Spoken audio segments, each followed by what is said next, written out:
Think about this now for a moment. An ambulance to the hospital can cost you from $600 to $1,000, possibly even more than that.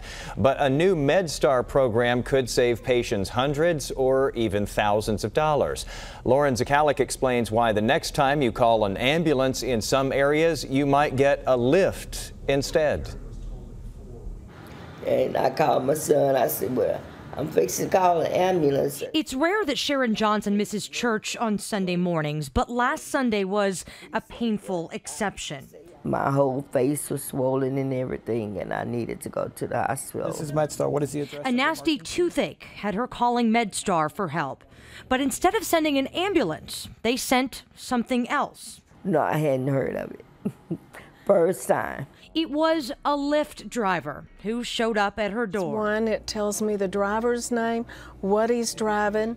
For years now, nurses like Betsy Acker have been helping Medstar callers determine if their conditions really require an ambulance. If they didn't, she'd call them a cab instead, paid for by Medstar, which would take them to urgent care or the doctor's office. For example, patients with minor injuries or colds or flus, minor allergies. It freed up ambulances for more serious calls and saved both Medstar and the patient time and money. But the customer feedback on the cab service wasn't great.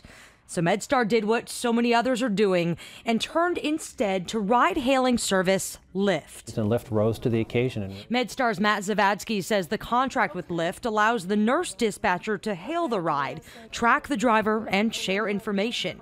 And there are no concerns about liability. But they also have a liability insurance umbrella that covers all of the drivers. Even though Johnson had never heard of Lyft before. And I'm like, huh? She says her Lyft trip to JPS urgent care was successful, and she'd do it again. But he was very prompt. As long as I got to the hospital, I was okay. In Fort Worth, Lauren Zakalik, Channel 8 News.